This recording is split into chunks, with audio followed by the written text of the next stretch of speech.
اللہ ہے۔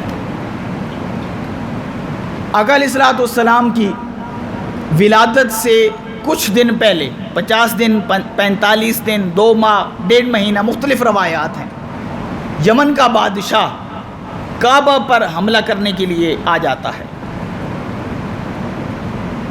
ہوا یہ کہ اس نے ایک کلیسا بنوایا، کیونکہ وہ عیسائی تھا، تو اس نے چاہا کہ لوگ کعبہ سے انحراف کر کے میرے جو کلیسا میں نے بنایا اس طرف آ جائیں اور سارے لوگ عیسائی ہو جائیں۔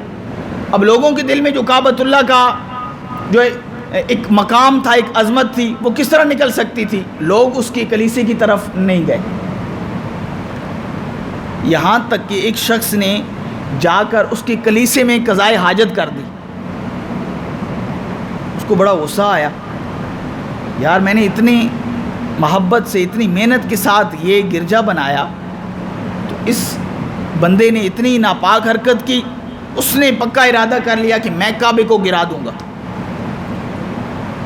ہاتھیوں کا لشکر لے کر مختصر وہ کعبۃ اللہ کے پاس آ کر تھوڑا سا فاصلے پر اپنے خیمے بنا لیتے ہیں اور ایک شخص کو بھیجتے ہیں، بھئی جائیں آپ ان کو بتائیں بھئی ہمارا مقصد تمہارے ساتھ لڑائی کرنا نہیں ہے، ہمارا مقصد کعبہ کو گرانا ہے، نعوذ باللہ۔ تم اگر سائڈ پر ہو جاؤ تو ہم تمہیں کوئی نقصان نہیں پہنچائیں گے۔ پوچھا گیا بھئی آپ کا سردار کون ہے؟ کہا گیا عبد المطلب۔ ان کو بلایا گیا، ابرہہ کے پاس جب آپ آئے تو آپ کا نورانی چہرہ دیکھ کر نور نبوت آپ کی پیشانی میں چمک رہا تھا، تو وہ کھڑا ہو گیا، آپ کے ساتھ زمین پر بیٹھ گیا۔ آپ نے بات کیا کی؟ آپ نے کہا بھئی تمہارے جو لوگ تھے وہ میرے 200 اونٹ لے کر فرار ہو گئے ہیں، مجھے میرے اونٹ واپس کر دو۔ اب ابرہہ کا خیال تھا کہ یار یہ سردار ہیں قریش کے، تو وہ کوئی مکہ کی بات کریں کہ بھئی تم حملہ نہ کرو وغیرہ وغیرہ، لیکن آپ تو اپنے اونٹوں کی بات کر رہے ہیں۔ وہ کہنے لگا بھئی میرے ذہن میں آپ کا بڑا ایک مقام تھا، لیکن آپ نے جو بات کی ہے بڑی عجیب سی بات کی ہے۔ مال کی آپ بات کر رہے ہیں، ہم آپ کے کعبہ کو گرانے کے لیے آئے ہیں، آپ نے وہ کوئی بات نہیں کی۔ تو آپ نے بڑا خوبصورت جواب دیا، آپ نے کہا جس طرح میں اونٹوں کا مالک ہوں نا، اس گھر کا بھی ایک مالک ہے، وہ خود ہی کعبۃ اللہ کی حفاظت فرمائے گا۔ آپ واپس آ گئے، انہوں نے کہا پھر تو ہم نہیں چھوڑیں گے، بس اب روکنے والا تو کوئی ہے نہیں۔ آپ نے لوگوں کو کہا بھائی کعبہ کو خالی کر دو، 7 پہاڑ وغیرہ ہیں وہاں پر جو ہے نا اپنے خیمے بنا لو۔ تو لوگ چلے گئے۔ آپ آخر میں حضرت عبد المطلب آئے، کعبہ کا غلاف پکڑ کر رب العزت سے دعا کی کہ مولا اب کعبہ کی حفاظت تو ہی نہیں کرنی ہے۔ آپ 7 جگہ پہ چلے گئے۔ صبح ہوئی، ابرہہ نے چاہا بھئی اب حملہ کروں، جو سب سے بڑا ہاتھی تھا اس کو اٹھایا گیا، بھئی چل کعبہ کی طرف، لیکن وہ اٹھنے کے لیے تیار نہیں ہے۔ بڑی کوشش کی گئی، جس طرح ہاتھی کو اٹھانے کے طریقے ہوتے ہیں سارے آزمائے گئے، ہاتھی اٹھنے کے لیے تیار نہیں ہے۔ جب اس کا رخ کسی اور طرف کیا جاتا ہے تو وہ اٹھ کھڑا ہوتا ہے اور چل پڑتا ہے، لیکن جب کعبہ کی طرف اس کو کہا جاتا ہے چل، وہ چلنے کے لیے تیار نہیں ہے۔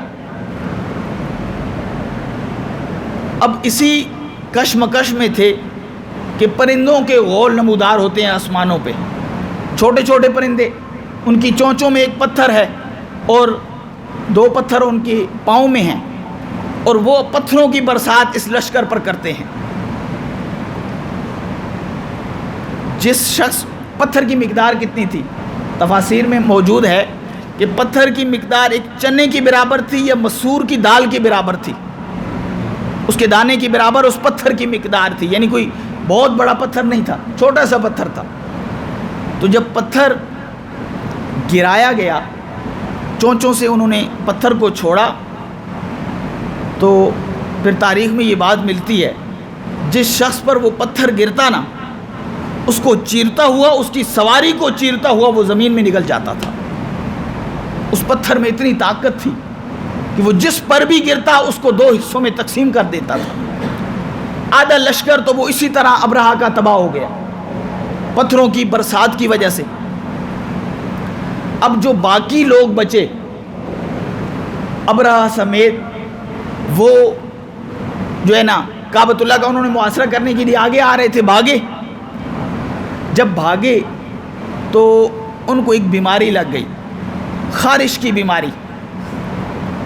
اللہ تبارک و تعالی ہم تمام کو محفوظ رکھے.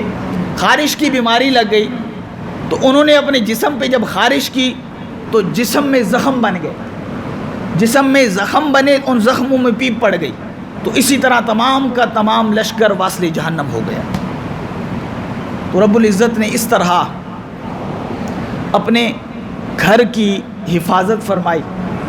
آقا کی آمد سے پہلے یہ ایک عظیم معجزہ تھا کہ لوگ آقا علیہ الصلوۃ والسلام کی ابھی آمد نہیں ہوئی، اس سے پہلے ہی آقا کی وسیلے سے دعا کرتے تھے کہ یا اللہ جو تو نے آخری زمانے میں نبی بھیجنا ہے نا، اس کے وسیلے سے دعا گو ہیں، اس کے وسیلے سے ہمیں فتح عطا فرما.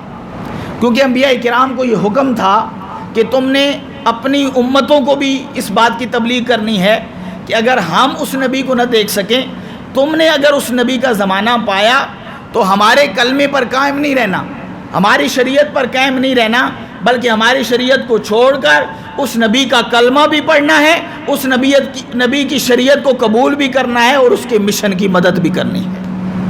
تمام انبیاء کرام اپنی امتوں کو یہ تبلیغ کیا کرتے تھے. تو اس طرح رب العزت نے اپنے گھر کی حفاظت فرمائی. کیا اللہ رب العزت نے کعبہ کو شرف عطا فرما رکھا ہے. جو شخص ایمان کی نگاہ سے ایک مرتبہ کعبہ کو دیکھ لیتا ہے، اللہ اکبر، رب العزت ہم تمام کو یہ سعادت عطا فرمائے. جو شخص ایک مرتبہ کعبہ کو ایمان کی محبت کی نگاہ سے دیکھتا ہے، رب العزت اس کے ساری زندگی پچھلی جو گزار چکا ہے اس کے گناہوں کو معاف فرما دیتا ہے. اسی طرح جو پہلی نظر پڑتی ہے، جو دعا بھی انسان قبول کرتا ہے، رب العزت اس دعا کو شرف قبولیت عطا فرماتا ہے. اسی طرح ایک اور شرف کعبۃ اللہ کو حاصل ہے کہ کوئی بھی فرشتہ جب زمین پر آتا ہے، اسے کوئی حکم دیا جاتا ہے کہ فلاں کام تو نے جا کر زمین پر کرنا ہے، تو وہ زمین پر آتا ہے تو اسے بتایا جاتا ہے جو کام تجھے کہا گیا، جس کام پر تو مامور کیا گیا ہے، وہ کام بعد میں کرنا ہے. سب سے پہلے کعبۃ اللہ کی زیارت کرنی ہے. کعبۃ اللہ کی زیارت کر، جا کے وہاں کا طواف کر، اس کے بعد تو جس کام پر مامور ہے اس کام کو سر انجام دے. جو بھی فرشتہ آتا ہے وہ پہلے کعبۃ اللہ کی زیارت کرتا ہے، اس کے بعد اپنا جو کام ہوتا ہے اس کے ذمہ لگایا جاتا ہے، اس کو وہ انجام دیتا ہے. رب العزت سے دعا گو ہوں کہ خالق کائنات ہم تمام کو کعبۃ اللہ کی زیارت کرنے کی توفیق عطا فرمائے. وما علینا الا البلاغ.